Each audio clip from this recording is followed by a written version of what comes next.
He says something interesting to me.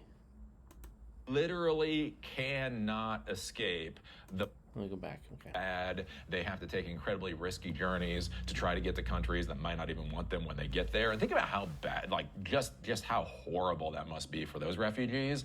And then now imagine the Palestinians, where they don't even have the freedom to be refugees. They literally cannot escape the bombings and the starvation and everything else that the Israelis are setting up. They are literally boxed in. They can't go to the north. They can't go to the they can't go to the west. The water, they're not allowed into their own waters, and Egypt doesn't want any part of this. So basically, they are boxed into this area so that the Israelis can slaughter them.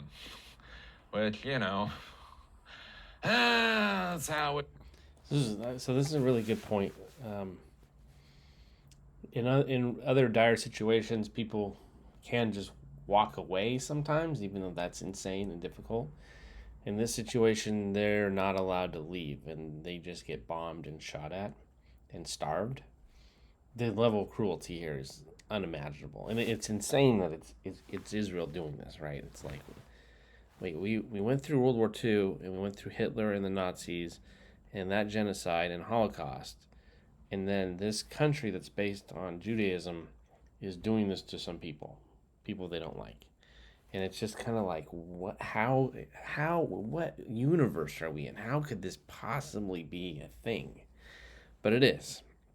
And then what's crazier is the United States sends weapons to Israel to help them do it, which is also mind-boggling. Like at least every Democrat should be like, whoa, we got to stop doing this. They're supposed to be smart enough to know, like, we can't be involved in ethnic cleansing and genocide, right?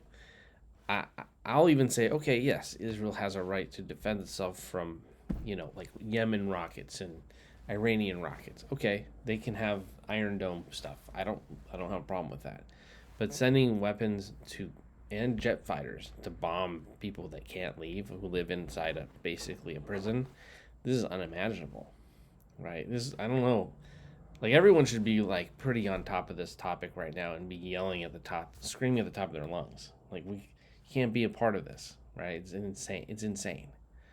But I like how this guy actually describes this, like, you can't leave this area, right? And then the whole thing about it being a war, it's not a war because Palestine's not a state. It's not a country. Palestine and Gaza are inside Israel basically at this point.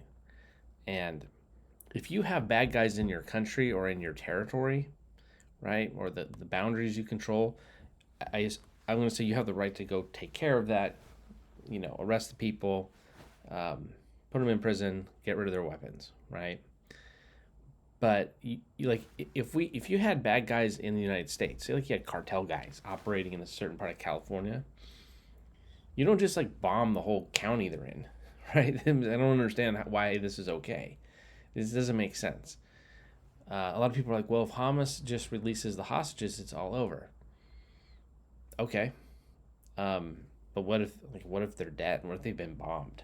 The place has been pretty much decimated. Like, how are they even alive? And you just can't genocide people and do ethnic cleansing, right? Even regardless of the hostage negotiations, you just can't do that, right? That's unacceptable. Anyway, I guess keep spreading the word and call your reps and senators, especially call your senators. It's pretty disgusting. I'm not a Democrat, by the way, and I'm not a Republican either. So I kind of sit from the outside those boxes, and I'm just kind of like, what's wrong with everyone? I kind of feel like this century people are just not with it. I think in the 80s, Americans would have like stopped this and said, no, you can't do this, and they would have rallied enough to be like, whoa, this is out of control. We got to get out of this. So what we can do is like not send weapons, at least, right? Another possible thing we could do is actually go and be like, okay, Israel, stop. We're going to give aid to these people. We're going to go in there and do this. We don't care what you think. And because we are the stronger nation and we have power, we can flex. We can literally just go there, set up piers, do everything we need to do to get the food and medical supplies into people, right? The UN could do that too, I suppose. Other countries could do it. Anyway.